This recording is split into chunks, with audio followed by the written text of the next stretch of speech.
रात के 2 बज रहे थे। ट्रक की हेडलाइट अंधेरे को चीरकर आगे बढ़ रही थी, लेकिन ट्रक के अंदर जो खामोशी थी वो अंधेरे से भी ज़्यादा खौफनाक थी। स्टीयरिंग व्हील पर ड्राइवर के हाथ काँप रहे थे, माथे से पसीने बहकर उसकी आंखों में जा रहे थे, लेकिन वो पलक झपकाने की कोशिश नहीं कर पा रहा था। पीछे की सीट पर बैठा उसका दोस्त बार बार बोल रहा था, गाड़ी तेज चलाओ।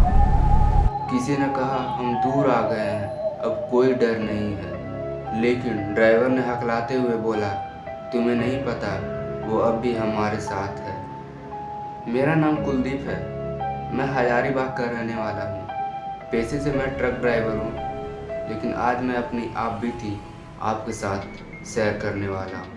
एक ऐसी घटना जो रूह कांपा देने से कम नहीं है। हमारे साथ एक ऐसी घटना घटी जो लोगों को सुनते ही रोंगटे खड़े हो जाते हैं। 12 साल से ट्रक चला रहा हूँ और मैं ये कसम खाकर कहता हूँ, उस रात के बाद मैं कभी अकेला नहीं रहा। उस दिन मैं रांची से कोयला लेकर धनबाद जा रहा था। सड़क बिल्कुल खाली, कोई गाड़ी नहीं, कोई आवाज़ नहीं, बिल्कुल सन्नाटा। बस ट्रक की हेडलाइट और जंगल की काली दीवारें। हवा भी अजीब थी, चल तो रही हो लेकिन आवाज़ नहीं कर रही थी। और तभी मैंने उसे देखा। वो सड़क के बीचों बीच खड़ी थी, सफ़ेद साड़ी, नंगे पैर और बाल पूरे चेहरे पर ढका हुआ। लेकिन जो चीज़ मुझे सबसे ज़्यादा डराने वाली लगी वो थी उसकी परछाई। उसकी परछाई थी ही नहीं। और तभी मेरा ट्रक उसके पास पहुंचा और मैंने ना चाहते हुए भी हमारा पैर ब्रेक पर चला गया। ट्रक उसके बिल्कुल सामने खड़ा हो गया और मैं ना चाहते हुए भी मैंने गेट को खोल दिया और वो कुछ देर वहीं पर खड़ी रही। फिर धीरे धीरे उसने सिर उठाया, लेकिन उसका चेहरा अब भी साफ नहीं दिख रहा था, जैसे धूल में लिपटा हो। उसने मुझसे बस इतना कहा, भैया मुझे आगे छोड़ दोगे क्या? मैंने बिना कुछ सोचे समझे हमारे मुंह से निकल गया, हाँ। और यही मेरी गलती हो गई। उसकी आवाज़ बहुत धीमी थी, लेकिन फिर भी मेरे कानों में गूंज रही थी।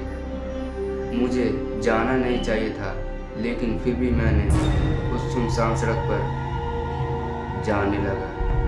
मैंने दरवाज़ा खोल दिया और यही मेरी सबसे बड़ी गलती हो गई। वो चुपचाप सीट के पीछे बैठ गई और मैंने बिना कुछ बोले ट्रक स्टार्ट किया और चल दिया। 5-10 मिनट वो एकदम चुप रही, ना हिलना, ना सांस की आवाज़ लेना, कुछ भी नहीं। मैंने धीरे से शीशे में देखा, वो मुझे ही देख रही थी। बाल अब भी चेहरे पर थे, लेकिन मुझे महसूस हो रहा था उसकी नज़र सीधे मेरी आंखों में है। कहाँ उतरना है? मैंने पूछा। बस कुछ देर सन्नाटा और फिर उसने बोला, जहाँ तुमने मुझे छोड़ा था वही उतार दो। मेरे हाथ कांप गए। मैंने तुम्हें कभी नहीं देखा, मैंने कहा, और तभी उसकी हंसी शुरू हुई। वो धीरे धीरे हंस रही थी, फिर अचानक तेज हंसना शुरू कर दी और फिर 10 से 15 लोगों की एक साथ आवाज़ निकालने लगी। वो अचानक ट्रक अपने आप धीमा हो गया और मैंने ब्रेक भी नहीं दबाया था, लेकिन गाड़ी रुक गई। इंजन बंद, हेडलाइट बंद और ट्रक पूरा अंधेरे में डूब गया। मैंने मोबाइल निकाला और टॉर्च ऑन किया और फिर पीछे मुड़ा।